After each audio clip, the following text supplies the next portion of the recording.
The pediatric ICU was almost silent that night, only the soft hiss of the ventilator and the steady beep of monitors. In bed 7 lay a little boy named Eli, just 6 years old, his small body swollen from weeks of fighting a rare infection that no medicine had been able to stop.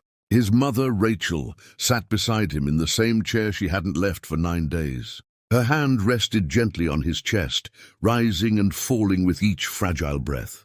The doctors had just left after their evening rounds, their faces heavy with the same quiet message they had given for 3 nights now. "We're doing everything we can."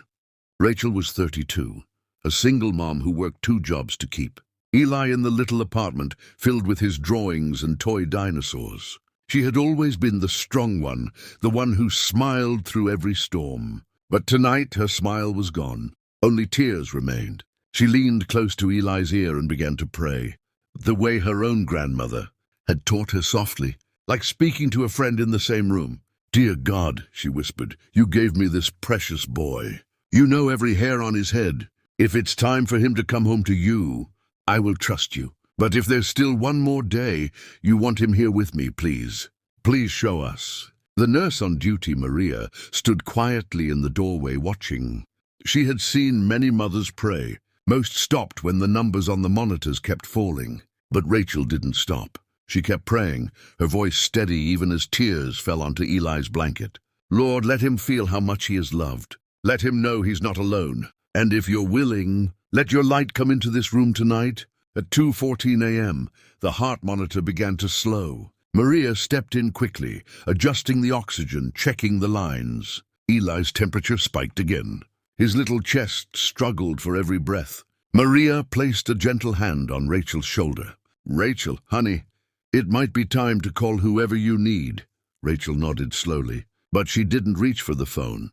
Instead, she laid her head on the bed beside Eli and kept praying, her hand never leaving his. That's when it happened. A warmth began to fill the room, soft at first, like someone had turned on a lamp no one could see. Maria looked up confused. The overhead lights were dimmed for night shift, yet the space around Eli's bed was growing brighter, golden, gentle, alive. It wasn't harsh or blinding. It was the kind of light that makes you feel held. Maria's eyes filled with tears. She had worked in this unit for 18 years and had never seen anything like it. Rachel felt it too.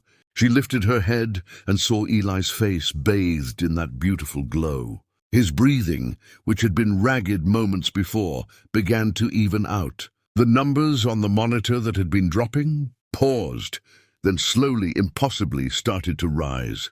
Maria called for the doctor on call. Within minutes, the room filled with quiet, stunned medical staff. They checked machines, checked tubes, checked charts. Everything was working exactly as it should, yet none of them could explain what was happening. By sunrise, Eli opened his eyes. Weak but clear. He looked at his mom and gave the tiniest smile. "Mommy," he whispered, "there were angels. They said I get to stay."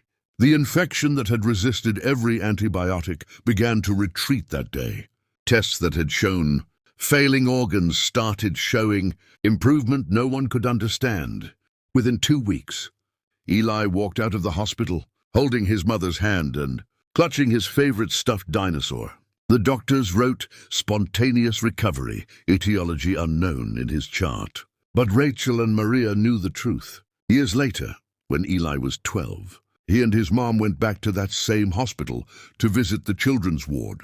They brought cookies and books and sat with scared parents the way someone once sat with Rachel. Every year on the anniversary of that night, Rachel returns to room 7, now just a regular room, and places a single white flower on the windowsill.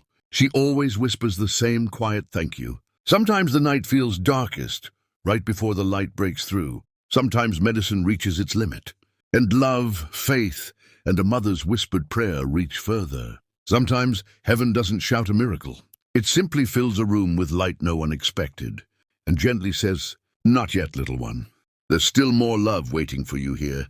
If this story wrapped your heart in hope the way it did mine, share it with someone who needs reminding tonight that no prayer is ever wasted, and no child is ever outside the reach of God's light, because some miracles arrive not with thunder, but with a glow that only a mother's faith can see.